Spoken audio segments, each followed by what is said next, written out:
Buenas tardes. Damos la bienvenida a todas las personas que se han conectado para seguir la cuarta jornada del octavo ciclo de conferencias agroecológicas de la Casa Encendida, en colaboración con la Fundación FIAES, la Cátedra Antonio Bello de la Universidad de La Laguna y el Instituto Canario de Investigaciones Agrarias.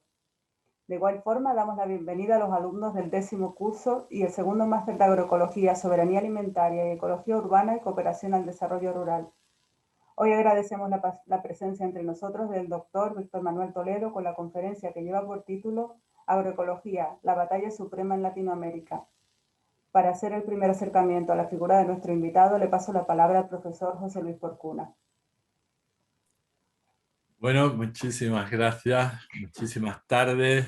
Digo buenas tardes a los que estamos aquí en Europa y buenos días o ya también buenas tardes, ¿no? A los amigos de Latinoamérica, ¿no? Independientemente de la presentación que haga ahora Lidia del profesor Víctor Manuel Toledo, primero pediros disculpas por el retraso que hemos tenido. Un poco la conexión con México, en fin, tiene todo más dificultad de la que parece, pero lo importante es que estamos aquí. Y sobre todo quiero agradecer personalmente a mi amigo Víctor Manuel Toledo, al profesor Víctor Manuel Toledo, que se haya podido incorporar a este ciclo de conferencias y a este curso, ¿no?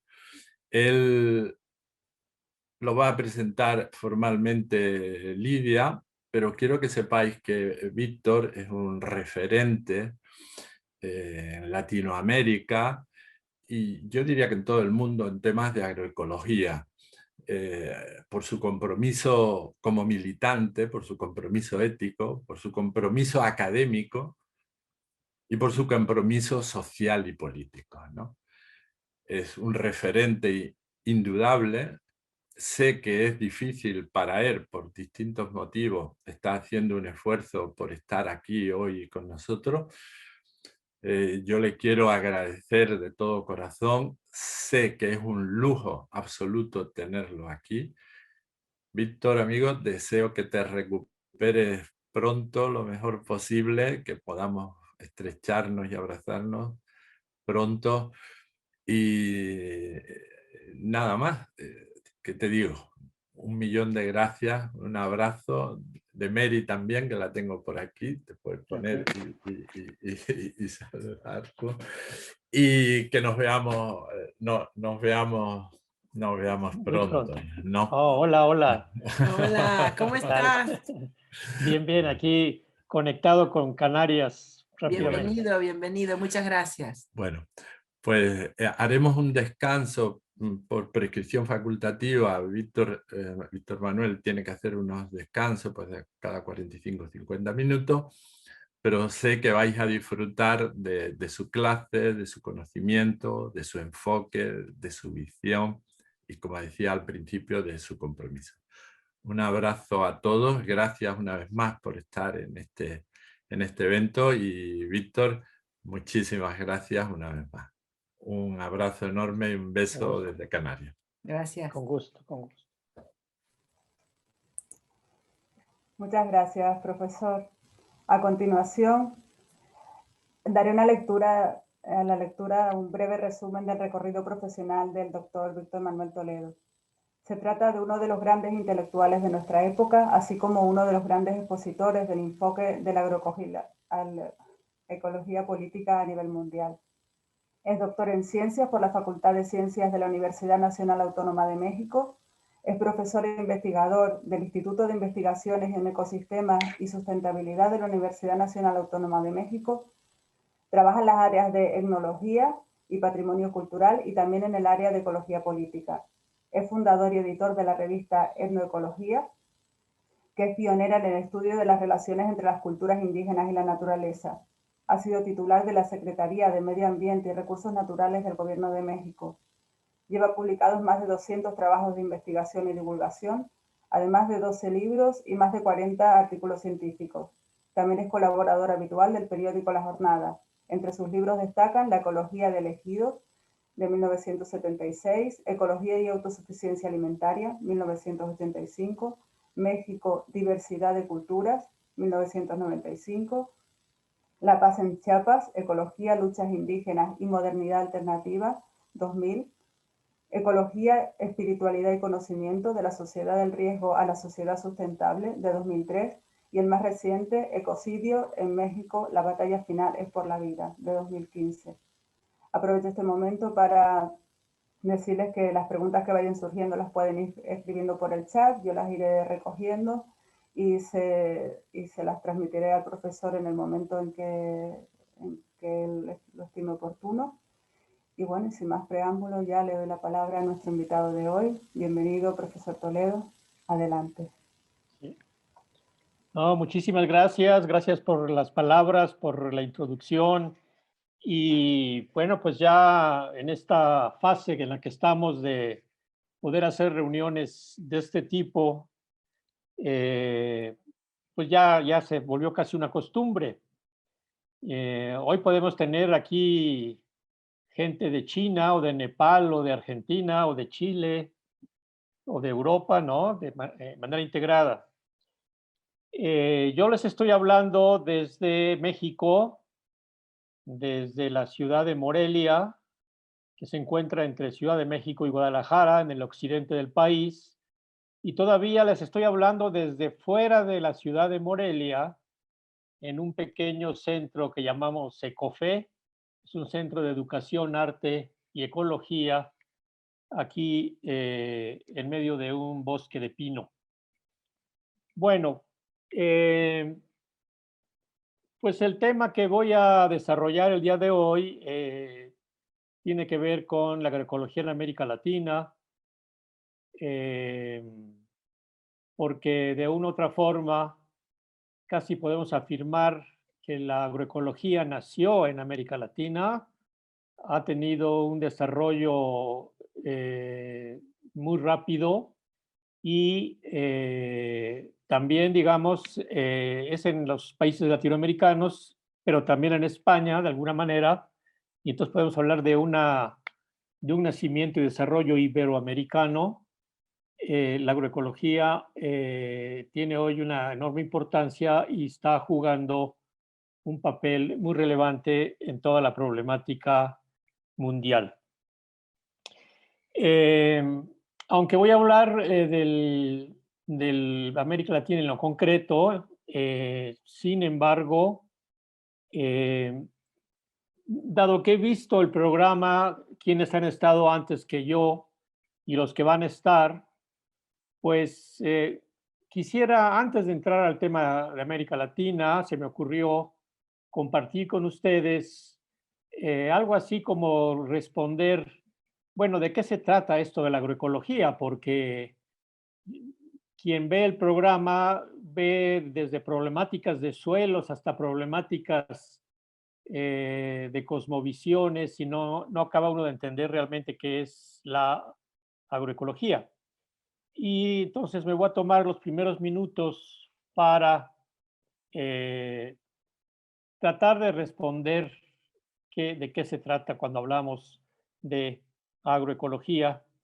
Ya vi que han pasado por estas aulas pues colegas muy importantes y que pues es toda una gama de ideas, todo un sortilegio, ¿no? de visiones y de enfoques sobre el tema fundamentalmente de la producción de alimentos o de la alimentación y el tema ambiental, pero no, como ya veremos, no solamente se trata de eso.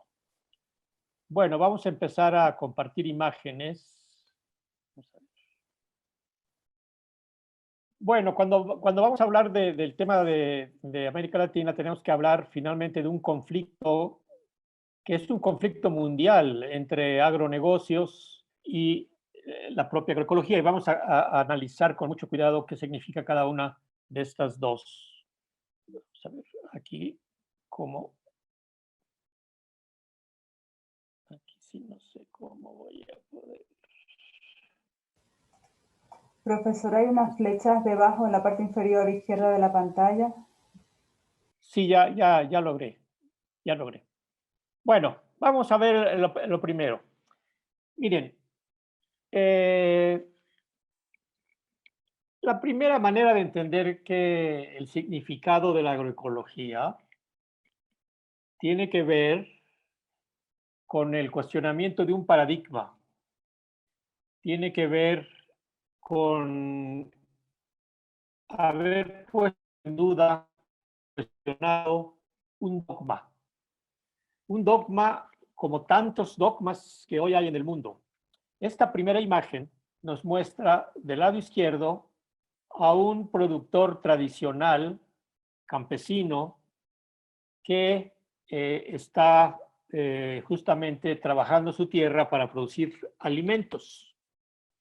Lo está haciendo utilizando fundamentalmente su propia fuerza, su propio músculo y, por supuesto, el músculo de 2 caballos, el músculo animal. La energía animal y la energía humana son las que permiten generar alimentos. Del lado derecho, en cambio, tenemos ya a un productor que utiliza ya no animales, sino una máquina. Ya no es un organismo, sino una máquina, una maquinaria que además no la mueve el viento, no la mueve la energía solar, la mueve la gasolina, un producto que proviene del petróleo. La idea que todos tendrían en automático es que la figura del lado izquierdo es una figura inferior, primitiva, arcaica, atrasada, frente a la figura del lado derecho que expresa avance tecnológico, progreso, eficiencia, competitividad, etcétera, etcétera. Esta es la idea que surgiría, digamos, de inmediato, en automático, y que, por lo tanto, en el caso de la producción de alimentos, tendríamos que buscar que el personaje de la izquierda se convierta en un personaje de la derecha, ¿no? Y digamos, pues esta idea, este paradigma, esta visión, finalmente, como vamos a ver en las próximas imágenes, se trata de un dogma. Se trata de un dogma y, como también vamos a ver, la agroecología surge del cuestionamiento de ese dogma. La agroecología, como muchas otras nuevas áreas de conocimiento, porque y aquí ya lanzamos una primera idea, la ciencia está en crisis, la ciencia está en renovación, ha surgido ya una nueva forma de hacer ciencia que tiene que ver ya no con una ciencia mecanicista que prevaleció hasta hace muy poco tiempo, y esta ciencia mecanicista, reduccionista, especializada, que fragmenta la realidad, hoy en día ha sido cuestionada por nuevas corrientes de la ciencia, básicamente basados en lo que se llama la teoría de la complejidad, y que fundamentalmente levanta como su principal bandera la multidisciplina, la interdisciplina, pero como veremos también, deja atrás esta arrogancia científica de pensar que solo la ciencia es la que resuelve los problemas del mundo.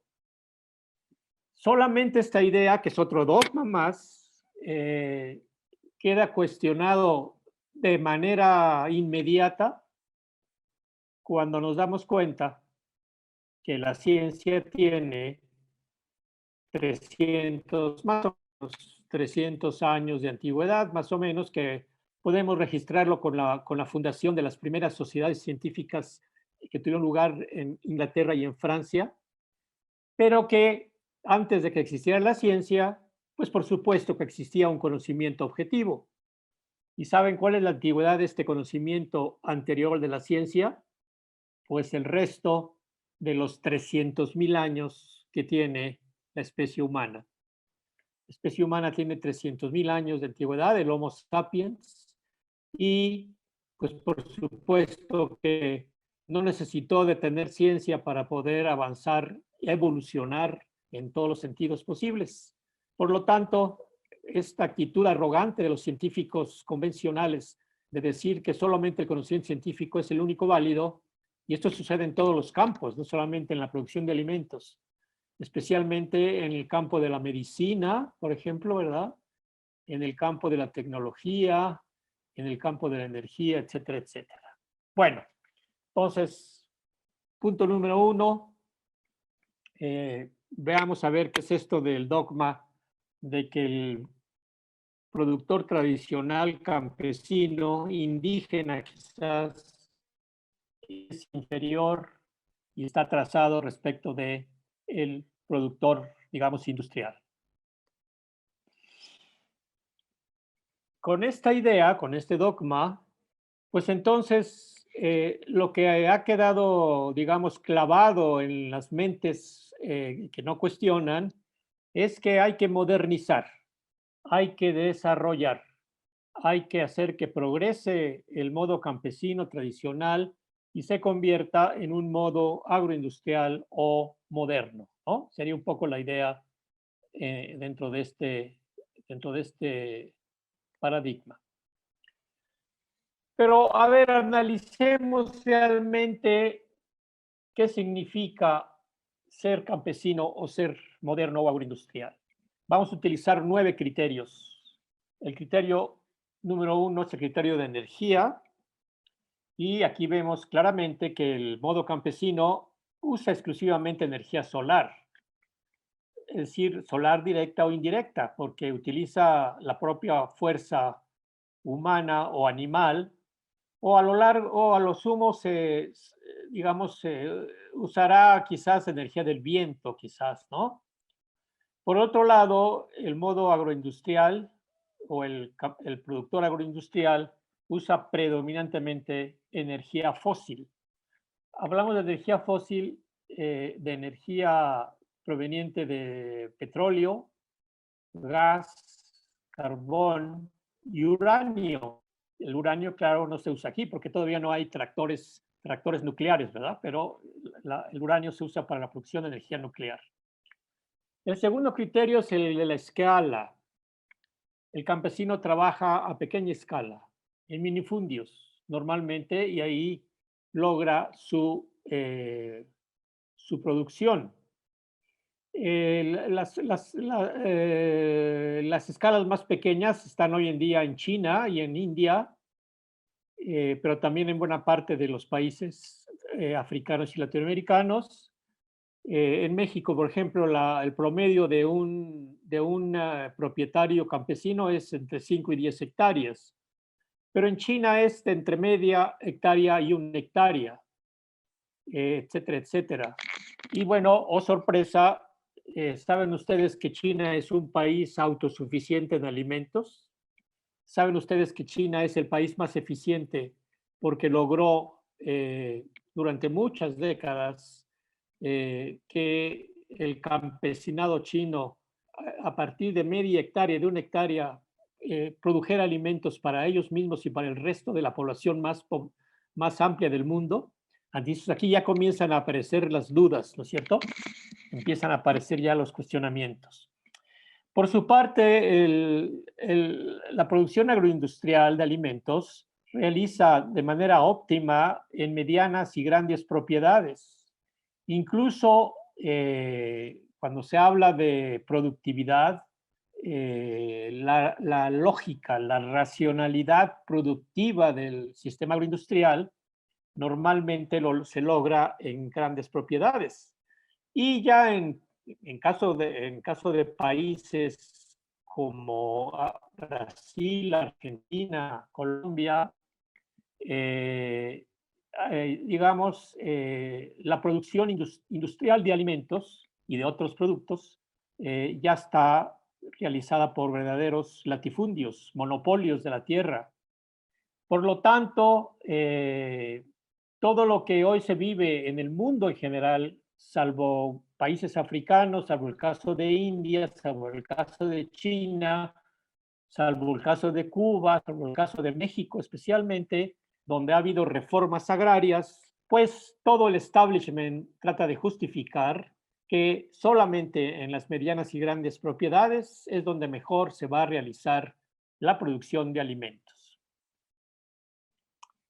El tercer criterio es el de la autosuficiencia. Bueno, pues sucede que el productor campesino tiene una alta autosuficiencia, no requiere de insumos externos o muy poco de insumos externos. En cambio, el agroindustrial prácticamente depende en energía, en instrumentos, incluso en mano de obra de fuera de su propia parcela, de su propia finca. El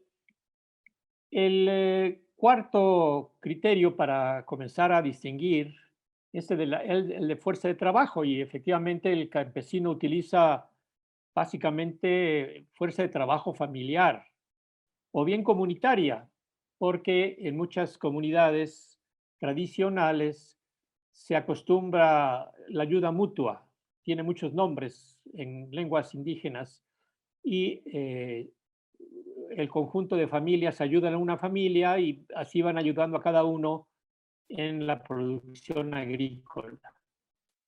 Para el caso industrial hay también fuerza de trabajo familiar, aunque tiende a ser fundamentalmente asalariada. Es decir, el dueño de la finca contrata, paga trabajo a trabajadores que lleguen a trabajar a su finca. Entre más grande, pues va a requerir de más trabajadores, ¿no? Entonces aparecen los jornaleros agrícolas o pecuarios, que son los jornaleros los que llegan a trabajar por un salario ante el dueño de la finca. Pero también hay producción familiar. En Estados Unidos, a pesar de que se supone que es un país con un gran desarrollo agroindustrial, sigue predominando la producción familiar. Un criterio más es la diversidad. Y efectivamente, el productor campesino, la parcela del productor campesino presenta una alta diversidad ecogeográfica de paisajes, pero también biológica, genética y productiva.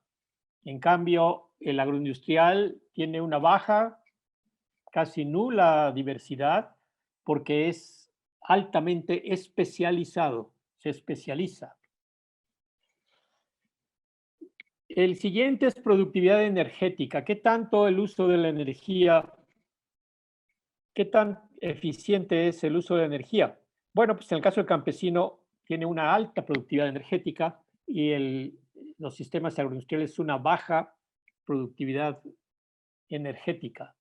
¿Qué quiero decir esto? Que cuando medimos la cantidad de energía que entra y la energía que se obtiene de lo que se mete como energía y cuánta energía sale, pues cuando comparamos, estos trabajos ya tienen 20, 30 años de haberse realizado, son los trabajos que hizo un investigador norteamericano, David Pimentel, hay un libro entero sobre esto. Él demuestra cómo cuando medimos todo lo que mete por ejemplo, la producción de maíz, todo lo que mete el productor moderno industrial, se mide y cuando vemos lo que saca, pues es menos eficiente que el productor campesino, ¿no? Aquí hay una paradoja. Aquí hay de nuevo el cuestionamiento de otro dogma. Y en cuanto a productividad del trabajo, aquí es exactamente lo contrario. Efectivamente, dado que ya el agroindustrial usa máquinas, pues es alta y muy alta la productividad del trabajo, y en cambio, pues el campesino no puede, tiene un límite también, porque su fuerza de trabajo, que es básicamente humana y animal, no le da para más. Finalmente, ¿qué conocimientos se emplean cada una de las dos modalidades? Pues el primero utiliza un conocimiento holístico, integrado, ágrafo, no es escrito, basado en hechos y creencias de transmisión limitada y altamente flexible. En cambio, el agroindustrial usa conocimientos especializados, basado exclusivamente en hechos objetivos y transmitido en vía escrita o a través de la transmisión estandarizada. Finalmente, la cosmovisión. ¿Cuál es la cosmovisión que hay en los dos modalidades? En la modalidad campesina es básicamente de carácter sagrado, espiritual, digamos, incluso viviente, donde cada elemento natural encarna deidades con quienes debe dialogar durante la apropiación. Ya el agroindustrial, dado que está basado en conocimientos científicos, pues la naturaleza es una máquina, es un sistema, es un ecosistema, es un sistema inanimado, separado de la sociedad y que es sujeto de ser explotado. Bueno, con esto ya nos dimos cuenta que hay, digamos, pros y contras, ¿no es cierto? Pros y contras. Y fíjense ustedes, con estos 9 criterios, estos 10 criterios, pues podemos hacer toda una tipología, ¿no? Porque no es todo blanco o negro. O sea, del lado izquierdo estaría, digamos, el tipo campesino puro, las lunas negras, y del lado derecho, las lunas blancas, sería el tipo agroindustrial puro, ¿no? Y, sin embargo, hay toda una gama que va de lo campesino a lo agroindustrial y que pues permite hacer una tipología de productores.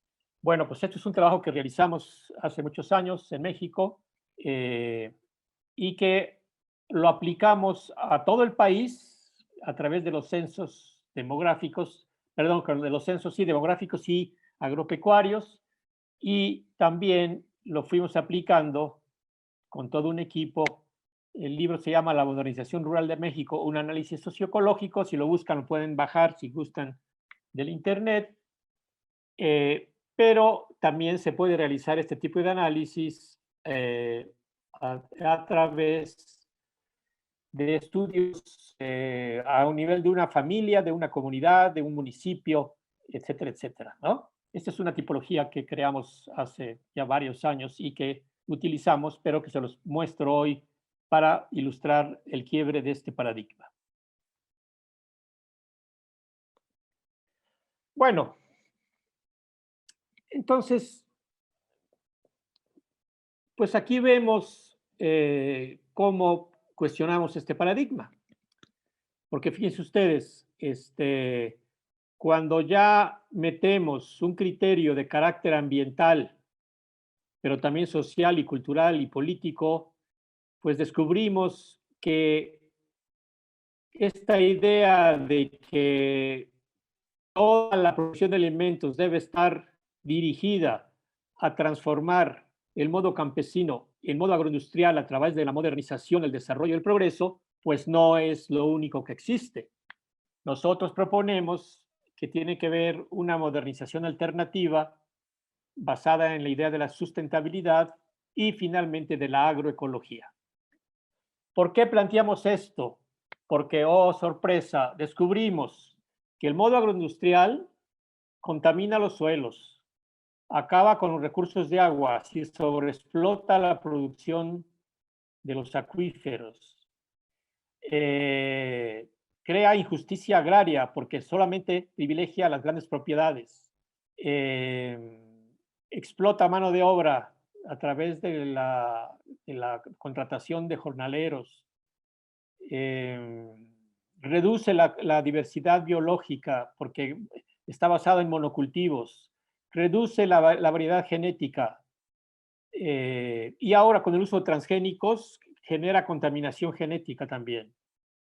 Es decir, la agroecología critica el modelo agroindustrial y toma en cuenta las virtudes del modo tradicional o campesino y establece que el agroecólogo como científico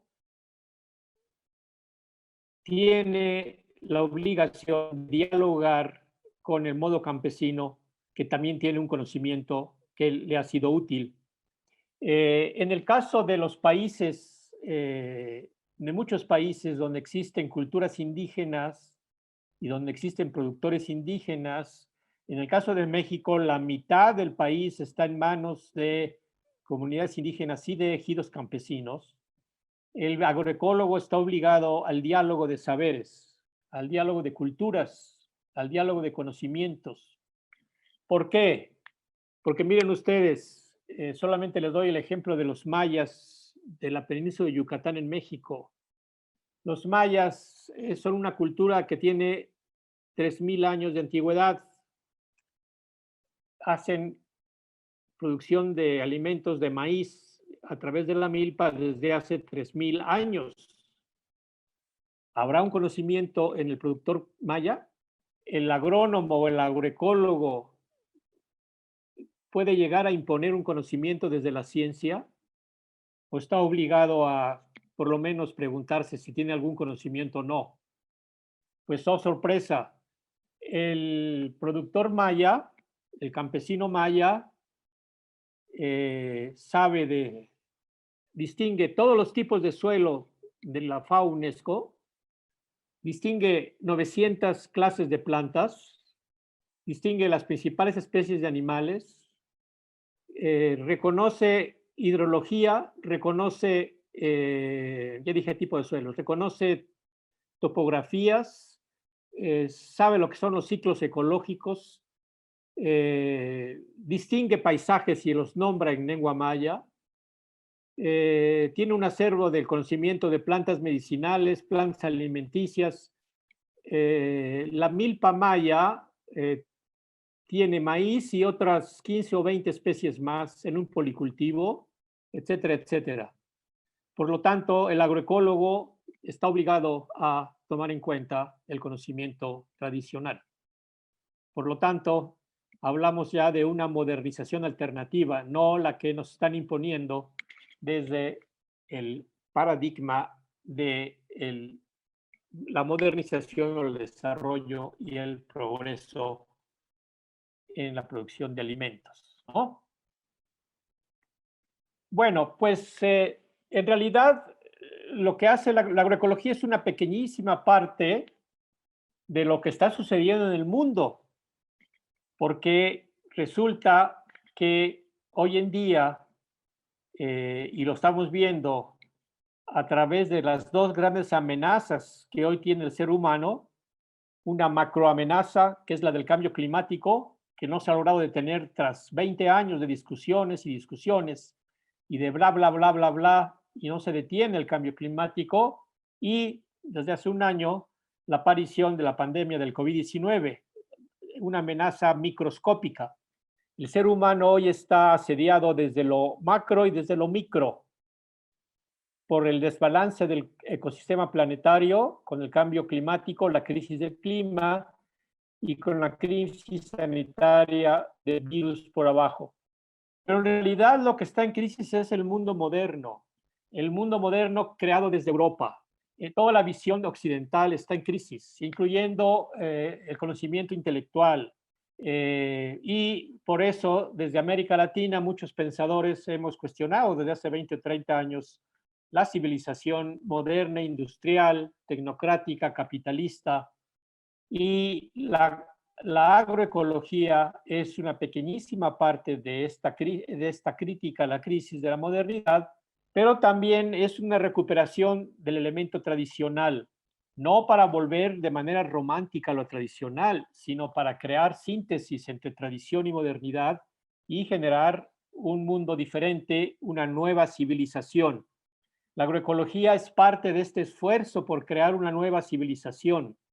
Y aquí les listo, pues, conceptos, digamos, que están en los tres momentos, ¿no? En la modernidad ya hemos dicho los conceptos de desarrollo, progreso, crecimiento, industrialización, capitalismo, racionalismo, individualismo, consumismo. En el caso de la tradición, los conceptos del buen vivir, del sumai kawsai, del esquilcuilcosligelil, de la comunalidad. Y en la modernidad alternativa, pues han surgido muchísimos conceptos: ecodesarrollo allá por los 70s, postdesarrollo, desarrollo sustentable, hoy en día muy en boga en Europa, descrecimiento, que surgió en Francia, pero ya está en España, en Italia, el ecosocialismo francés, la transmodernidad que proponen autores y la sustentabilidad, ¿no? Entonces, aquí llegamos a una primera idea de lo que la agroecología realiza. es parte de este cuestionamiento de todo el mundo moderno y la necesidad de salir de la crisis moderna mediante la generación de, en este caso, de nuevas prácticas de producción de alimentos.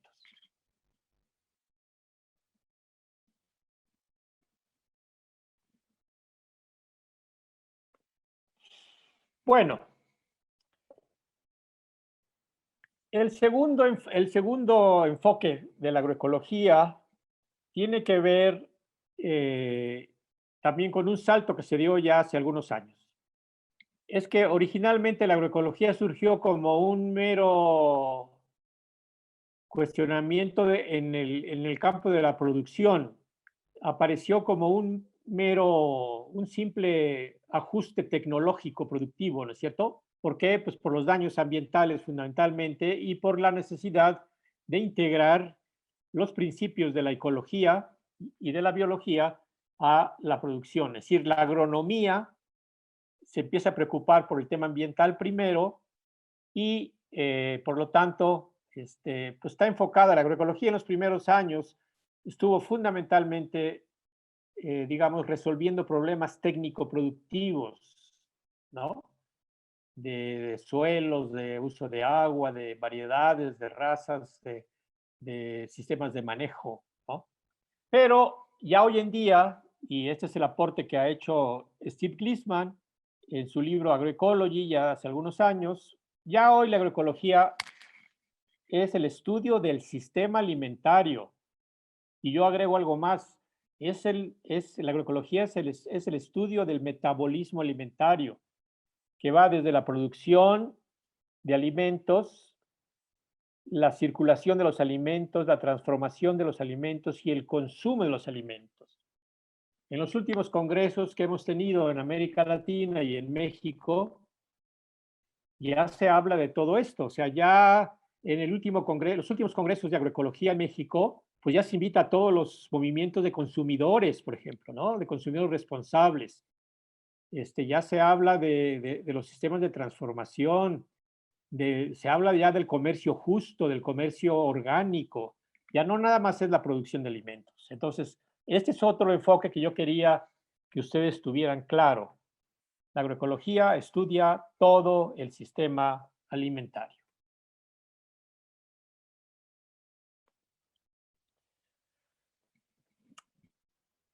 Otro enfoque que surgió hace poco a través de un artículo de autores franceses, colegas franceses, es que la agroecología, y ahora ya le llamamos como la Santa Trinidad de la agroecología, es que es tres cosas al mismo tiempo, ¿no? Así, no se trata ¿cómo se llama? De Dios y el Espíritu Santo, sino de la agroecología como ciencia, conocimiento científico, como tecnología o conjunto de técnicas, pero también como movimiento social o político. ¿Por qué? Porque la agroecología, como hemos visto en la primera parte, al cuestionar toda la modernidad y todos sus sistemas, digamos, de depredación ambiental o de explotación social, pues también se vuelve un movimiento emancipador, en un movimiento social y político, y en América Latina esto está clarísimo. Tenemos hoy movimientos por toda la región, desde Cuba, México, Centroamérica, Colombia, Brasil. En Brasil, especialmente con el movimiento de los sin tierra, ¿no? Y a nivel mundial, pues con Vía Campesina. No sé si ustedes sepan, pero, oh, sorpresa, yo vaticiné hace como 30 años que iba a surgir una unión campesina del mundo. Y efectivamente, años después apareció Vía Campesina. Vía Campesina tiene como 700 millones de afiliados, compañeros que están escuchando esta conferencia. Y también ya surgió una internacional indígena, ¿eh? Justamente ayer tuvimos una reunión aquí en México. Ya estamos en los tiempos de la sublevación ciudadana, ya estamos en los tiempos de la revolución pacífica. Se acabó los tiempos de la revolución armada, eso ya no es posible. Simplemente porque los poderes son hoy tan poderosos que el aparato tecnomilitar acabaría con cualquier revolución en segundos, sino en minutos. Toda la tecnología que se ha desarrollado, digamos, contrainsurgente, pero también para las guerras, ¿verdad? Pues hoy nulifica la posibilidad de una revolución armada. Quizás una de las últimas fue la de los zapatistas en México, pero los zapatistas están totalmente arrinconados desde hace casi 20 años y pues esto ya no funciona. Lo que sí está en boga hoy, lo que sí está hoy en efervescencia en el mundo son las rebeliones ciudadanas. La más importante es las rebeliones feministas, pero también la ambientalista. Ustedes tienen allí la gran novedad del Extinction Rebellion que surgió en Londres, ¿no? Y que ya cuajó por todo el mundo. Están exigiendo que se detenga el cambio climático. Y también ya participan los científicos, esta nueva ciencia de científicos comprometidos ya están participando en todo el mundo también, ¿no es cierto? Entonces estamos en la época ya de las rebeliones, de las sublevaciones, de las protestas, de las mujeres, de los ambientalistas, de los indígenas, de los campesinos, de los científicos. Y este mundo debe cambiar tarde o temprano. Entonces también la agroecología contribuye a esta sublevación que sufre hoy el mundo. Y termino con esto. Bueno, pues es que efectivamente cuando yo veo el programa de su maestría, pues digo, tienen ustedes muchísima gente de diferentes enfoques, pero la agroecología hoy es multidimensional, es técnica y productiva, es ambiental y biológica, es cultural, por todo lo que ya platicamos del conocimiento de los productores tradicionales, ¿no? Es cultural, es social, es agraria con todo el tema la agroecología induce las reformas agrarias. Y por eso también en países como Brasil y Argentina la agroecología es subversiva. Es subversiva e incluso con los gobiernos progresistas ha sido subversiva también, ha sido peligrosamente subversiva la agroecología porque cuestiona las grandes propiedades de producción de alimentos. En el caso de Brasil es el país más injusto desde el punto de vista agrario. Las grandes fincas productoras de soya, de maíz, de café, de ganado, arrasando bosques amazónicos, etcétera, es impresionante y la agroecología lo cuestiona. Por lo tanto, la agroecología también tiene una dimensión agraria, tiene una dimensión de género y ahora ya hay, digamos, hay colectivos de mujeres en el tema agroecológico, ¿no? En la producción de alimentos. Y ya no solamente en la producción de alimentos, sino todo el tema de las cocinas, de la preparación de alimentos, ¿no? Etcétera, etcétera. Y claro, hay una agroecología política, hay redes ya de agroecología política. Y lo último en que estamos trabajando es que también hay una dimensión espiritual. Espero poder enviar prontamente un artículo sobre agroecología y espiritualidad. Bueno, me gustaría saber cómo estamos de tiempo, cuánto tiempo me he consumido y si aquí ya termino la primera parte. ¿Cuánto tiempo llevo? Buenas tardes, profesor. Son cerca de las 7, todavía nos queda otra hora por delante. Si quiere, pues cuando estime oportuno hacer el descanso que tenía previsto. Bueno, yo creo que sí hago un descanso porque ya voy a pasar al tema de América Latina y quizás aprovechamos para recibir preguntas y comienzo contestando preguntas que a ver si surgieron y Vale. continúo con la segunda parte. Entonces, denme 10 minutos de descanso, Vale. si estamos de acuerdo, ¿sí? Claro, claro que sí, profesor. Bueno, hasta ahora. Gracias. Voy recogiendo las preguntas en este descanso. De acuerdo. Hasta ahora. Hola, profesor. ¿Qué tal? ¿Sí hay preguntas? Bien. Sí, sí hay algunas preguntas. Se las voy diciendo. Bueno, A pues ver, vamos adelante. La primera, de Jonathan Caravaca, dice, ¿qué opinión tiene respecto a las investigaciones que afirman que las comunidades indígenas convirtieron la selva amazónica en un bosque de alimentos? Y si piensa que la agroforestería basada en esos conocimientos puede ser una buena respuesta a los desafíos de la producción de alimentos. Ah, muy bien.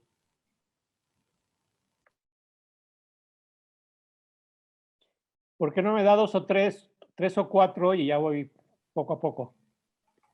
¿Vale? Clara dice, acerca de la revolución contra la construcción del Tren Maya, ¿cómo podemos frenarlo y defender la cultura maya?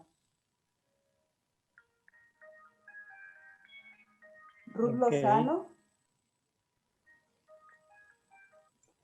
pregunta, ¿cómo ve el futuro? ¿Los movimientos agrarios lograrán cambiar las dinámicas establecidas? Hay otra pregunta también de Jonathan Caravaca que es un poco, bastante relacionada con esta de Ruth. Dice sobre cómo hacer la revolución, cómo se puede hacer una revolución pacífica para cambiar el sistema agrario capitalista si el capitalismo es fuerte militar y económicamente.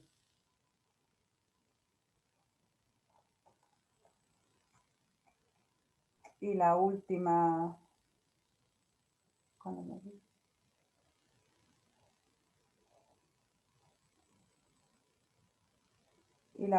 por ahora, ¿qué opina de los préstamos bancarios para mejorar los sistemas agrarios familiares con agricultura convencional?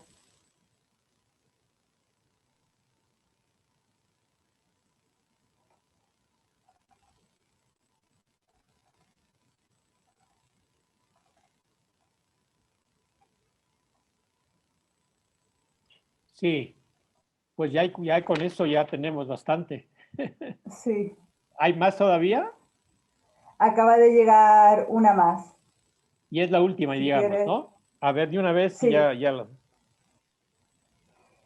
¿Cuáles son las barreras más importantes que se imponen, aunque nos autoimponemos, por así decirlo, para la conjunción de las diferentes cosmovisiones o hegemónicas en la creación de un frente común de resistencia y lucha contra el capitalismo?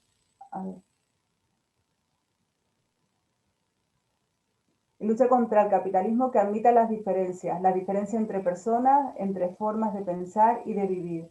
¿Estaría esta empatía, comprensión o afinidad en lo diferente relacionada con la espiritualidad de la que hablaba?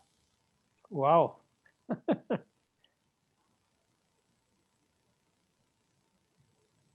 Wow, bueno, me están haciendo preguntas, pero mucho más allá de la agroecología. Claro que bueno, yo también me metí un poco más allá de la agroecología, pero es que teníamos que darle el contexto, ¿no? Para que se entienda realmente, o sea, cómo la agroecología finalmente es no solamente, más bien el tema de los alimentos y el tema del estómago, satisfacer, ¿no? Las necesidades alimentarias, pues es que tienen que ver con tanto y efectivamente atraviesan muchas dimensiones distintas, ¿no? Perdone, Bueno, a ver, profesor, vamos ¿podría a ver. ajustar un poquito la cámara para que se le vea? Porque le corta un poco la cabeza, a ver si... Ah, sí, sí, ya. Bueno, vamos a ver. Sí, lo de la agroforestería, no solamente en la región amazónica, efectivamente es que allí, esto es muy importante, ¿eh? A ver, poco a poco, el avance de la ciencia ha ido revelando que cada vez existen menos espacios prístinos, vírgenes en el mundo, ¿eh? Lo que pasa es que una cosa es ver el mapa del mundo hoy o hace 100 años, hace 50 años, y se nos olvida pues que el ser humano ha estado hace muchísimo tiempo, ¿no? Y especialmente ya tras la revolución neolítica, desde hace 10.000 años, prácticamente colonizó todo el mundo. Digo, ya desde hace 100.000 años se llegó desde África hasta la punta sur de América, ¿no? Hasta América del Sur. pero ha estado la presencia de las culturas que hoy llamamos indígenas, pues en buena parte de lo que parecerían selvas o bosques o áreas vírgenes. Y el gran descubrimiento que se hizo en la región, en el bosque amazónico, es que efectivamente quienes ahí habitaron, y si no me equivoco, se habló hasta de 1 millón de habitantes,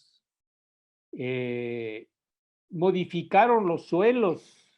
Hay modificación, hay manejo de suelos para la producción agrícola y más que para la producción agrícola, para los sistemas agroforestales.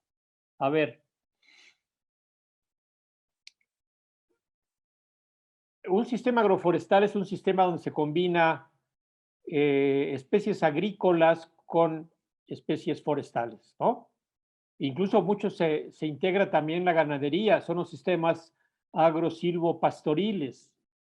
Y efectivamente se está demostrando, porque el gran tema, el gran sistema agroforestal hoy en día son los sistemas de producción de café agroforestales, que lo producen los pequeños productores en todo el mundo, en India, en Vietnam, en Indonesia, en Colombia, en México.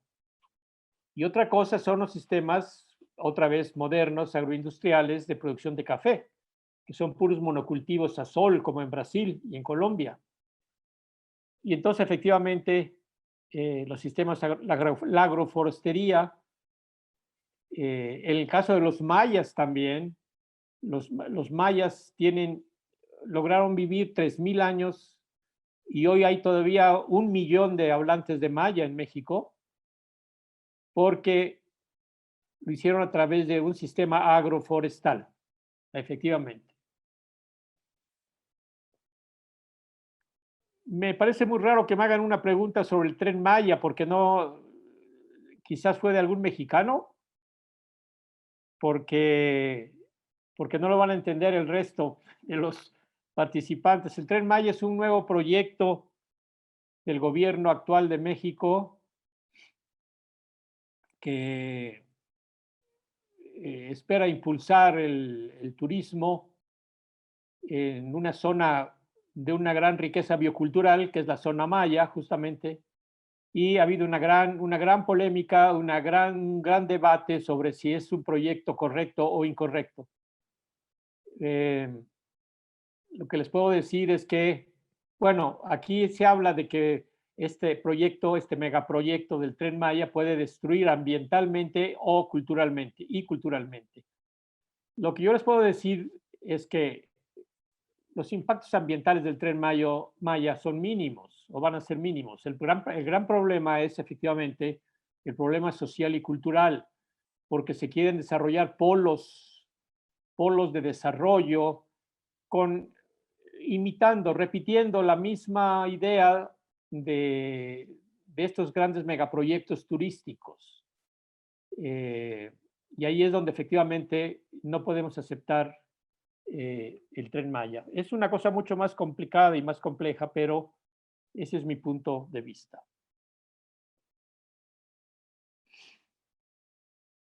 ¿Cómo se ve el futuro? Es una pregunta dificilísima, ¿no? Pero aquí, ¿y cómo se ve el futuro agrario? Bueno, el futuro agrario se ve efectivamente, digamos, con una paulatina, una gradual transformación de los sistemas agroindustriales, de agronegocios, en sistemas agroecológicos. La agroecología ha avanzado muchísimo en estos 20 años y al principio se veía con mucho recelo. Hoy en día ya la FAO aceptó la agroecología desde hace 5 o 6 años. En 2016, me parece, o 2014 fue la apertura de la FAO a la agroecología. Ya ha habido 2 o 3 reuniones internacionales de agroecología impulsadas por la FAO. Pero entonces el futuro agrario se ve como la paulatina transición de los sistemas agroindustriales en sistemas agroecológicos. Y esto también implica el estímulo, la reconsideración de los sistemas tradicionales, porque también los datos últimos que tenemos es que a pesar de los agronegocios y a pesar de los grandes mercados de productos agroindustriales, los alimentos de hoy en día en el mundo, el 70-80% de los alimentos que se consumen hoy en el mundo provienen de los pequeños productores familiares, campesinos e indígenas, todavía. Y por lo tanto hay que estimular estos sistemas y convertirlos en sistemas agroecológicos. Pero también tiene que haber reformas agrarias, tiene que aceptarse la justicia agraria. Lamentablemente hoy los grandes productores agrícolas y ganaderos del mundo son enormemente poderosos, junto con las grandes cadenas comercializadoras de productos, y dominan, en el caso de Brasil es clarísimo, los ministros de Agricultura en Brasil han sido siempre los grandes propietarios, los grandes latifundistas. Ellos han marcado, aún con los gobiernos progresistas como el de Lula. Lula no pudo hacer nada frente al gran poderío de los productores agropecuarios brasileños. Una revolución pacífica agraria, por supuesto. Yo creo que la agroecología va a jugar un papel muy importante en la implantación de nuevas regiones, de territorios diferentes. El nuevo movimiento indígena está hablando ya de territorios de vida, con una lógica totalmente diferente. Yo creo que es por allí. Lo que yo pude ver en España, por ejemplo, y en Europa en general, el problema alimentario es fundamental, y también allí están dando ya batallas muy importantes para recuperar la autosuficiencia alimentaria de las ciudades. Lo vi en el caso de Valencia, justamente, donde todavía quedan residuos muy importantes de cinturones de producción de alimentos que deben ser orgánicos, ecológicos, alrededor de la ciudad.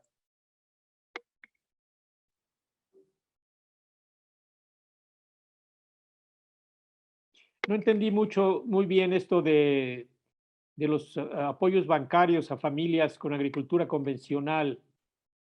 Ese es otro elemento muy importante, el elemento de los apoyos crediticios, ¿no? Y de unas bancas verdes, de unas bancas dirigidas hacia otros. Pero, por ejemplo, en muchos países de América Latina y en México y también en Asia, se han creado ya los bancos populares, ¿no? Los bancos alternativos, las cajas de ahorro.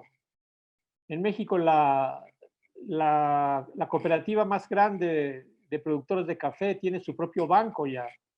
Todo esto va a ser un paquete que va a ir acompañando una transformación agraria, y también tiene después que integrarse las cadenas con los consumidores de las ciudades, ¿no? Ahorita todavía estamos en 50-50, 50% de la población del mundo es todavía rural, 50 es urbana, pero esto va a cambiar, claro. Pero China todavía sigue siendo todavía 53 rural, 47 urbana.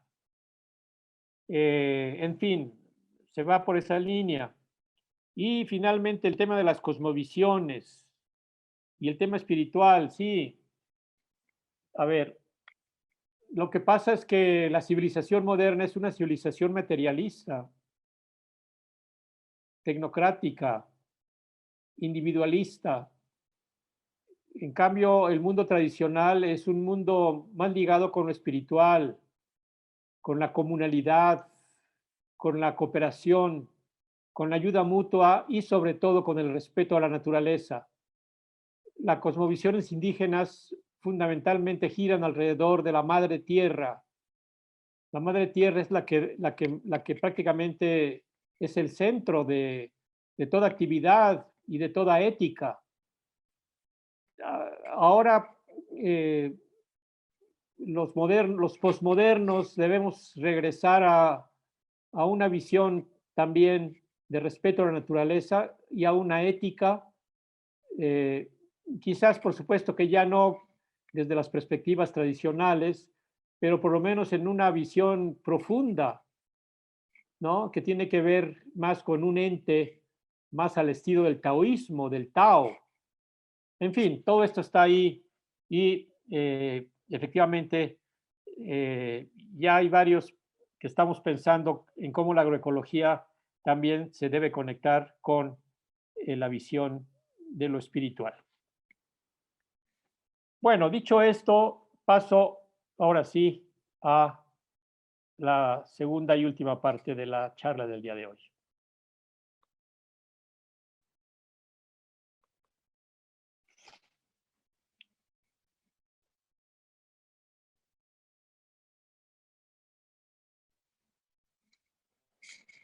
Bueno, miren, para entender lo que está pasando en el conflicto entre agronegocios y agroecología, pues de nuevo, digamos, estamos llegando a un límite. Estamos llegando a un límite porque, como ustedes saben, hay una enorme desigualdad social. Esto ya no lo digo, no lo dicen los que protestan o los subversivos, lo dice el Banco Suizo. El Banco Suizo tiene una pirámide de los ingresos de la población del mundo y queda muy claramente como menos del 1% de la población humana acapara algo así como el 40% de la riqueza, ¿no? Busquen por ahí, pongan Banco Suizo y pongan pirámide, es pirámide de la riqueza. Está a 2019 y van a ver cómo está el mundo hoy en día. Hay una injusticia total, hay un acaparamiento de la riqueza por unas cuantas cientos de corporaciones y por unos cuantas decenas de grandes millonarios, ¿no es cierto? Entonces, esto no puede seguir. Pero también está el problema ambiental, está el deterioro del clima, está la reducción de la biodiversidad, está el deterioro de los mares, ¿no? Sí saben ustedes que ya la pesca está en plena crisis, la pesca marina, el deterioro de los arrecifes coralinos, el problema del aire en las ciudades, etcétera, etcétera. Entonces, estamos ya en el límite y pues esto tiene que ver con que hay un desbalance entre la salud del planeta y la salud humana. El COVID-19 que es una crisis de salud pública, está directamente vinculada con la salud ambiental del planeta, como ya creo que todo el mundo lo ha leído, lo sabe, que las últimas pandemias son básicamente zoonosis, o sea, son de origen animal, pero proviene de los sistemas justamente agroindustriales de producción de alimentos. La ganadería extensiva, la agricultura de monocultivo, las granjas de puercos, reses y pollos, todo esto inducen o facilitan la generación de pandemias. Entonces, esto es muy importante tenerlo presente. Entonces, hemos dicho la civilización moderna es vive un doble proceso de explotación. Por un lado, la depredación, que es la explotación del trabajo de la naturaleza. Esto se efectúa, por un lado, porque se sobreexplotan las capacidades de las especies o de los suelos o de los mantos acuíferos. Y por otro lado, el parasitismo, la explotación que hace una minoría de seres humanos sobre el resto de los seres humanos. Entonces, estamos viviendo depredación y parasitismo. Y esto nos va a servir para entender lo que vamos a platicar. ¿Quiénes realizan esta depredación y este parasitismo? pues básicamente corporaciones. A ver, para que todo el mundo entienda. La corporación es la expresión máxima de la empresa capitalista. La corporación implica el crecimiento de una empresa, el acaparamiento de una empresa y finalmente el monopolio. Hoy son megamonopolios. Y si ustedes revisan cada rama de la economía o de los servicios, siempre aparece una o unas cuantas corporaciones que dominan. Es el caso de los alimentos, de las medicinas, de la energía, incluyendo el petróleo, de la electrónica, de el comercio, etcétera, etcétera, ¿no? Prácticamente el mundo hoy en día está dominado por las corporaciones y estas corporaciones, que son más poderosas que los países, que los estados mismos, son las que mantienen este dominio bajo lo que se llama el neoliberalismo. Aquí es muy importante saber hasta qué punto la sociedad puede contra estas corporaciones o los estados. Pero sucede que hoy en día en el mundo, digamos, occidental, la mayor parte de los gobiernos se encuentran coludidos con las corporaciones. O dicho de otra forma, las corporaciones dominan ya al Estado y a la política. Solamente hay pocas excepciones y aquí sí yo llamo la atención sobre el caso de China. China es el país con el mayor número de habitantes, 1.400 millones de habitantes en China. China es un país comunista. Políticamente está bajo el mandato de un solo partido, que es el Partido Comunista Chino. Pero China, desde hace 20, 25 años, ha comenzado una modalidad, un experimento muy raro que contradice buena parte de la teoría, porque en China se han abierto a las corporaciones, porque en China se han abierto al capitalismo, porque en China han industrializado el país y han urbanizado a una velocidad impresionante. Yo solamente llamo la atención para que todo el mundo voltee los ojos a ver el caso de China y que tenemos que estudiar con mucho cuidado el caso de China. Más de la mitad de las principales corporaciones del mundo tienen hoy presencia en China, pero todas están regidas de manera controladas, de manera rigurosa por el gobierno chino. Todas están obligadas a trabajar con empresas chinas o estatales. Los políticos chinos tienen prohibido volverse empresarios, incluso con pena de muerte. En fin, yo invito a que veamos el caso chino, porque además es el único país que se ha planteado de aquí al 2030 realizar una revolución ecológica y porque efectivamente está comenzando ya a aplicar agroecología. En fin, ahí se los dejo para que ustedes lo mediten.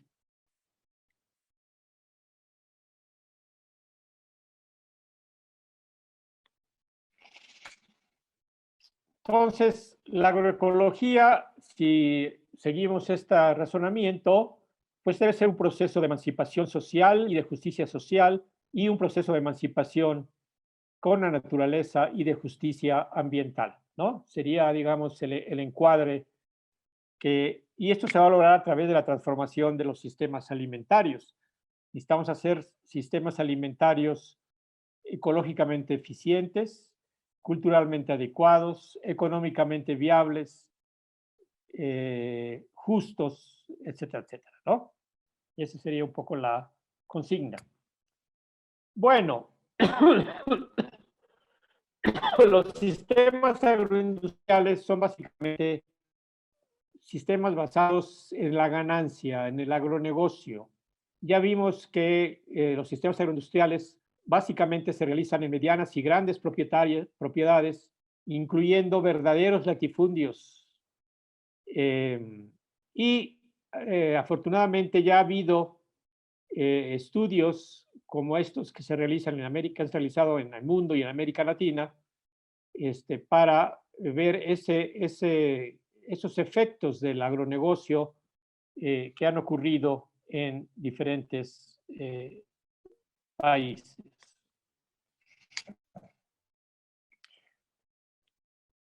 Dado que los sistemas agroindustriales tienden a ser dominados, los sistemas alimentarios bajo el modelo industrial tienden a ser dominados por las corporaciones acaparan, o los dueños que integran las corporaciones, buscan el acaparamiento de las tierras, del agua, de las semillas, de los fertilizantes químicos, de los plaguicidas que se utilizan, de los transgénicos, de la maquinaria y, por supuesto, de la comercialización, ¿no? Es un poco, digamos, la lógica que hoy tiende a prevalecer.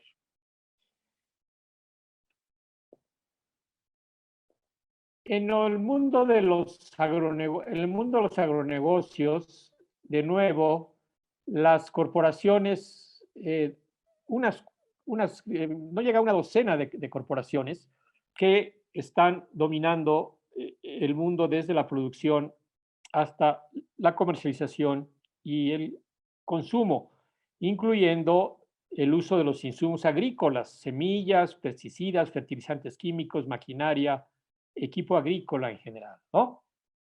Esto es lo que viene sucediendo. Miren ustedes algunos datos en el mundo, estos son los datos globales para el mundo. En el campo de los agroquímicos, 3 empresas, Syngenta, Bayer y BASF, estas últimas 2 son alemanas, controlan el 51%. En el campo de las semillas, 3 empresas, Monsanto, DuPont y Syngenta, controlan el 55%. En maquinaria y equipo agrícola, también la mitad lo concentran entre Deere, CNH y AGCO.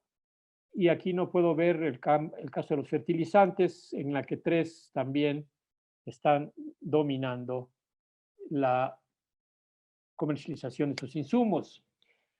6 grandes empresas controlan el 75% de los plaguicidas que se usan en el modelo agroindustrial. Syngenta, Bayer, BASF, Dow, Monsanto y DuPont. 75%, 6 empresas. Y en el caso del mercado global de semillas, también el 70%, 7 empresas, otra vez Monsanto, DuPont, Syngenta, Dow, Bayer, etcétera, ¿no? Esto habla de los monopolios que existen en los sistemas agroindustriales de producción de alimentos. El otro tema es de los alimentos transgénicos. Como ustedes saben, esta nueva tecnología, que es producto de la biotecnología, de la manipulación genética de los organismos y que, digamos,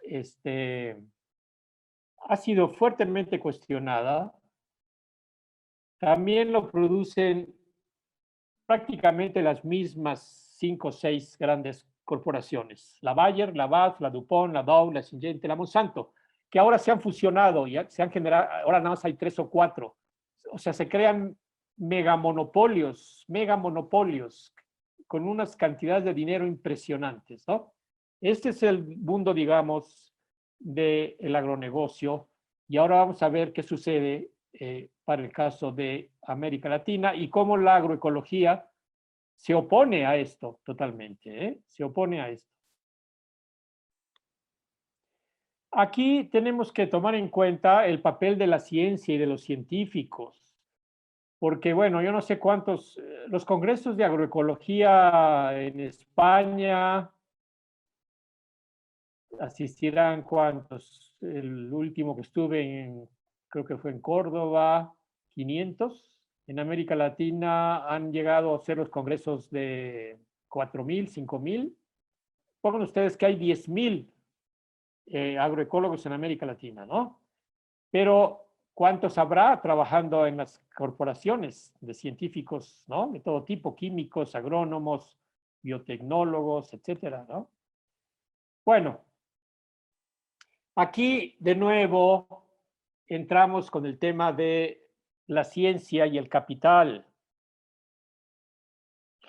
porque tenemos que distinguir entre la ciencia pública y la ciencia privada o la ciencia corporativa. La evolución de la ciencia ha hecho que cada vez más y más y más la ciencia se ponga al servicio de las corporaciones y se vaya reduciendo la ciencia pública. La ciencia pública es la que se realiza en las universidades, incluso en universidades privadas también, universidades públicas, privadas y en los gobiernos, ¿no? Miren, en 2015, según la UNESCO, había 8 millones de científicos en el mundo. Y claro, hay una concentración de la ciencia, ¿no? Tres cuartas partes trabajan en Europa, China, Estados Unidos, Japón y Rusia.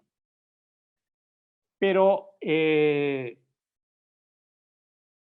80% también de la inversión pública y privada se concentraba también pues, en Estados Unidos, China, Unión Soviética, Europa y Japón.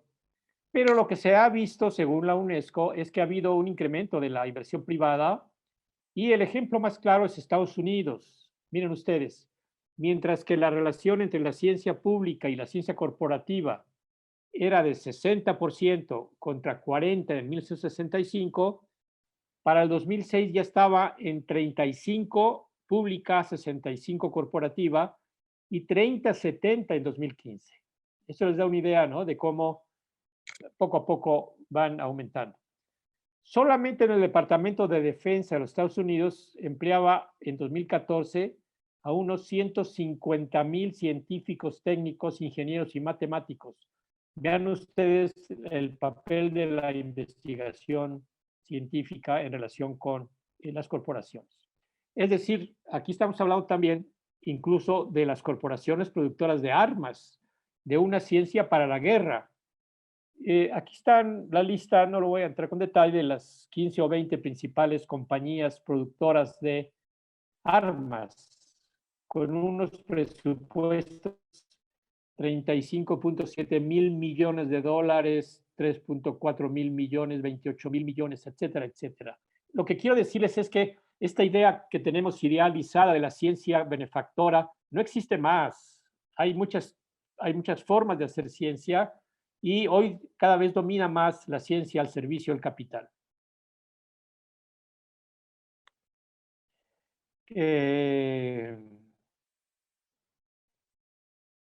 Me brinco esta.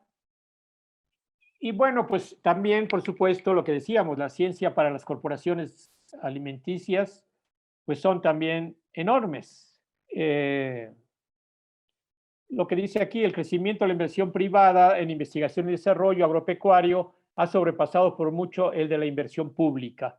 En 2013, los presupuestos combinados de investigación y desarrollo agropecuario de las 6 grandes empresas fueron 20 veces más grandes que los gastos totales realizados en este grupo consultivo de la Investigación Agrícola Internacional en investigación científica y 15 veces mayor que el presupuesto de investigación científica del Departamento de Agricultura en Estados Unidos. Vean ustedes la enorme potencia científica de las corporaciones agroalimentarias.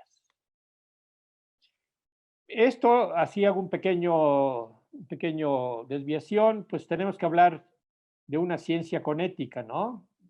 De científicos con conciencia social y ambiental, y la agroecología también, esta sería otra dimensión más de la agroecología, intenta generar cuadros de investigadores con conciencia social y ambiental.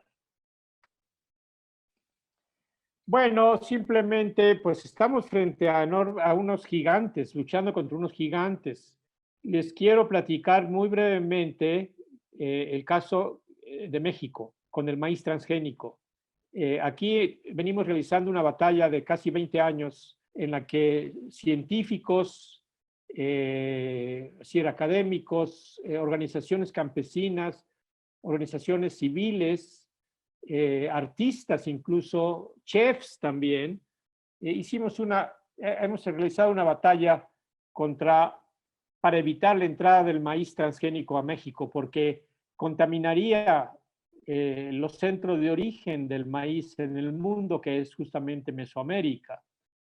Bueno, pues aquí un poco, en 2015, Monsanto tenía unos ingresos de 15,000 millones de dólares, empleaba a 26,000 personas, tenía 20,000 investigadores científicos, etcétera, etcétera.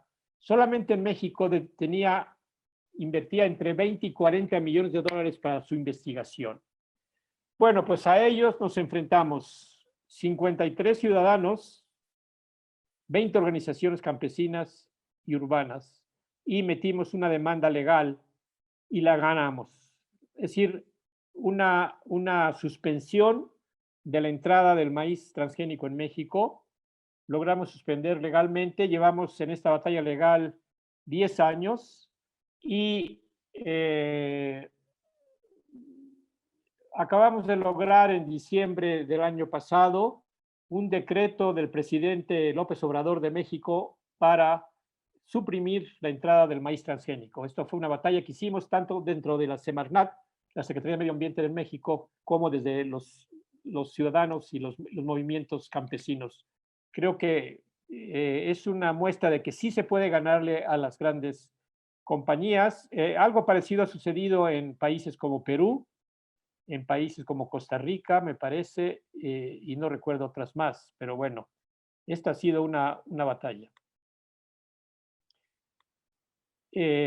Aquí entraron, por supuesto, en esta batalla,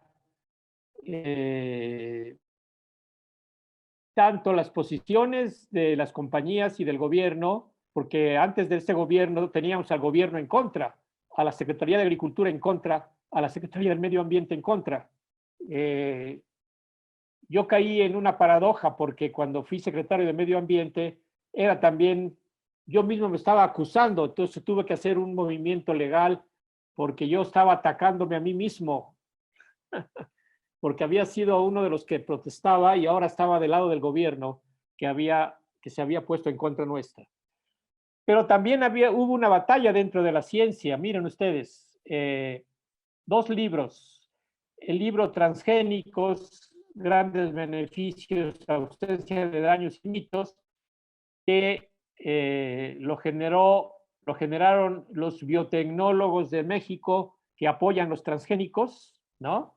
Y del otro lado, el maíz en peligro ante los transgénicos, otro estudio que fue coordinado por la doctora Elena Álvarez Bulla, que hoy es la directora de CONACYT en el nuevo gobierno, y el libro En defensa de los transgénicos lo coordinó el doctor Francisco Bolívar Zapata, que es el científico más premiado de México en el mundo.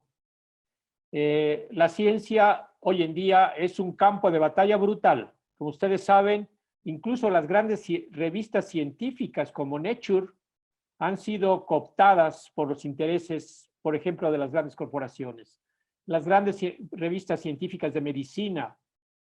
Hoy en la ciencia se vive una batalla brutal entre los científicos con conciencia y con ética y los científicos al servicio del establishment y de las corporaciones, ¿no? Sería un poco la moraleja de este ejemplo concreto de México. Esto me lo brinco. Bueno, y allí, como ustedes saben, el uso de los transgénicos implica obligatoriamente el uso de los pesticidas y fundamentalmente de un pesticida que es el glifosato. El glifosato ha quedado demostrado por más de 1,000 trabajos científicos que es un veneno que acaba con la flora, con la fauna y que afecta a los seres humanos, que produce cáncer y decenas de enfermedades, etcétera, etcétera. Pero el glifosato se sigue usando con la producción de los alimentos transgénicos. Este es un caso concreto del agronegocio. Y también el decreto del presidente de diciembre pasado en México obliga al retiro gradual del glifosato en México. Ha sido un logro bastante importante. Bueno. Aquí hemos hablado solamente de los alimentos vegetales, pero también está todo el tema de la carne, ¿verdad? Hay un atlas de la carne que consúltelos. Estos atlas han sido producidos desde Alemania, pero están traducidos al español, al francés, etcétera, etcétera, al inglés, al alemán, y han sido muy útiles porque dan un panorama muy completo de el tema de la carne. En este caso, como ustedes saben, pues nos referimos a la producción de carne de cerdo, de res, de pollo y de ovinos y caprinos. Aquí también tenemos que hablar también de las corporaciones de la industria cárnica. Las grandes corporaciones, aquí destaca una brasileña, pero también las norteamericanas como Tyson Foods o Cargill, francesas o como la japonesa Nippon Meat Packers. Todos estos son las principales corporaciones productoras o industrializadoras o comercializadoras de carne con esos presupuestos supermillonarios. Hay mucha discusión sobre el tema de la carne, por supuesto. También entran las discusiones sobre la viabilidad alimenticia, el tema del vegetarianismo, el tema de los alimentos, del veganismo, pero simplemente, y se ha escrito muchísimo, ¿no? Claro, pero simplemente sabemos que en términos energéticos conviene más, por supuesto, ingerir una proteína vegetal que una proteína animal, porque las demandas de energía y de granos y de agua es impresionante, ¿no? Los datos que ustedes ya seguramente los conocen. Un kilo de carne de res requiere de 7 kilogramos de grano y de 15.400 litros de agua. La carne de cerdo, 3.5 kilogramos de granos, 6.000 litros de agua. La carne de pollo, 2 kilogramos de carne y 4.300 litros de agua.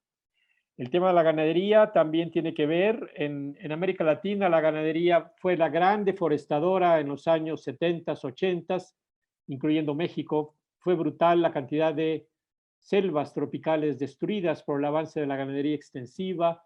Esto ha sido muy estudiado, pero es parte de la problemática. Y también se nos olvida que la agroecología también tiene que ver con los sistemas ganaderos y que también la agroecología tiene que dar soluciones agroecológicas para el buen manejo de la producción de carne. Aquí tenemos aportes muy importantes, sobre todo desde Colombia, con los trabajos de Moreito y de otros autores. Hay ya también muchos modelos de producción agroecológica de carne. Profesor, hemos dejado de Bueno. verle, no sé si puede activar su cámara. Perdón. De verme a mí. Sí, su cámara, no lo vemos ahora. Uy, ¿esto dónde estará? En la parte inferior, iniciar vídeo. Más que solamente tengo mi imagen. Ah. Uy.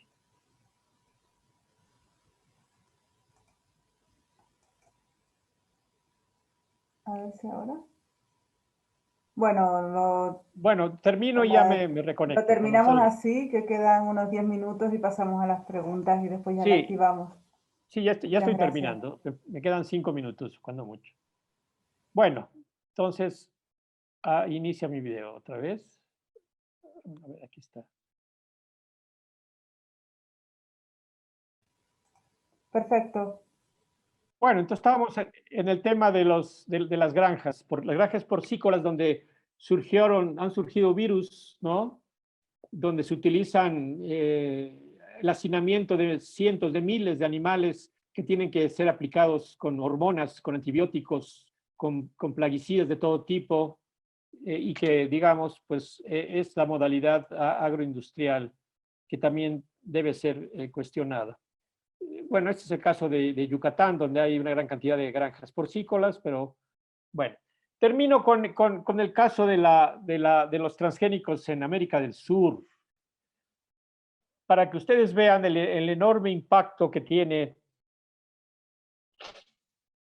la aplicación del modelo agroindustrial en América del Sur. En América del Sur, en 5 países, Brasil, Bolivia, Paraguay, Uruguay y Argentina, se produce soya transgénica y se aplica el glifosato.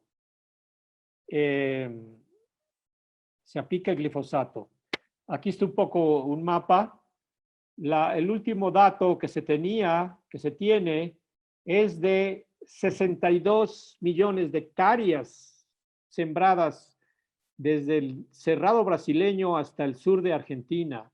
Aquí se puede ver muy claramente qué significan 62 millones de hectáreas. Es casi la extensión de Francia. La extensión de Francia. O 5 o 6 veces el tamaño de Guatemala. ¿Qué existe en esta enorme extensión? Pues solamente existe soya transgénica. Han arrasado con millones de hectáreas de selvas, de bosques, de pastizales. Es la mayor destrucción biológica del mundo hoy en día. Este es el papel del agronegocio, este es el papel de lo agroindustrial. Curiosamente, las instituciones conservacionistas del mundo hablan muy poco de esto, muy poco de esto. Pero estamos frente a una gran crisis. Es el mayor hoyo negro de la historia natural del planeta. Si a los 62 millones de la soya transgénica le juntamos los 20 millones de maíz transgénico, llegamos a 82 millones de hectáreas, más que Francia ya, ¿no? Y pues digamos, esto nos muestra, digamos, la enorme irracionalidad y cómo la agroecología se sitúa frente al agronegocio, y especialmente en el caso de Sudamérica. En este caso, los gobiernos, incluso llamados progresistas, incluyendo el de Bolivia, que es un gobierno socialista, incluyendo el gobierno de Brasil y de Argentina, los gobiernos progresistas no han podido detener esta enorme destrucción. También hay situaciones incompatibles, porque el caso de Cuba, en Cuba el avance de la agroecología ha sido fenomenal. Salvaron al país de una crisis alimentaria en la llamada época especial, pero el gobierno cubano irracionalmente, inexplicablemente, está también fomentando los transgénicos. Entonces, estos son los efectos. Pero también, por supuesto, el uso del glifosato. Lo que ha sido muy documentado es el caso de Argentina, envenenada, 54 pueblos argentinos afectados por el glifosato. Es una catástrofe sanitaria que causa problemas de cáncer, trastornos, malformaciones, abortos espontáneos, etcétera, etcétera, etcétera, en los millones de hectáreas sembrados con soya transgénica. Bueno, les quiero decir que en América Latina se vive la batalla fenomenal entre la agroecología que ha avanzado en el caso de Cuba, en el caso de México, en el caso de los países del norte de Centroamérica, como son Guatemala, El Salvador, Honduras y Nicaragua. En el caso de Colombia, un poco menos. En el caso de Brasil, muy fuerte el avance de la agroecología. Argentina también, especialmente en ciudades como Rosario, y en Chile también un poco menos, pero también está presente. Y que en la región existe la Sociedad Científica Latinoamericana de Agroecología, la SOCLA, que acaba de tener el congreso en noviembre pasado, que se fortalecen todos los movimientos agroecológicos de la región y que pues hay que estar apoyándolos y muy pendientes de lo que ahí sucede. Yo quisiera terminar diciendo que no solo en América Latina, sino que ya también en otros países como India o en países africanos, también hay avances agroecológicos importantes y que pues como les mostré en la primera parte de esta charla, pues la agroecología no es más que un campo de batalla más dentro de una batalla, dentro de una lucha que se da por construir un mundo diferente, con menos injusticia y con más respeto hacia la naturaleza. Agradezco mucho, lamento mucho no verles y no poder estar interactuando con ustedes y espero que próximamente lo podamos hacer una vez que venzamos a esta pandemia. Muchas gracias por su atención. Muchas gracias, profesor. Eh, Ahora casi no nos queda tiempo para preguntas, pero quizás una para finalizar. Sandra pregunta, ¿cómo llegó usted a la agroecología? ¿Cuál fue su recorrido y su experiencia para llegar a este interesante enfoque y esta sensibilidad?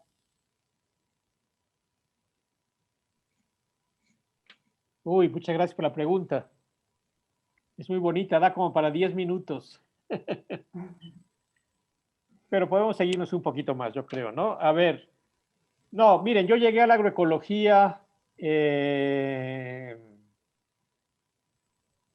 por mi contacto con España en 1992. En 1992 hubo un gran congreso en Córdoba y me invitaron mis amigos agroecólogos Eduardo Sevilla, Manuel González de Molina, que ya les di una plática también. Y después yo me metí como profesor, me invitaron a ser profesor de la maestría y el doctorado de agroecología, que ha generado unos 500 egresados de América Latina y de España y de algunos países, Francia, Marruecos. Pero llegué porque mi interés no era tanto, yo no soy agrónomo, yo soy biólogo, soy ecólogo y sobre todo soy etnoecólogo. O sea, yo llegué por mis trabajos sobre el conocimiento indígena tradicional, por mis estudios con los pueblos indígenas, y de allí llegué a la agroecología.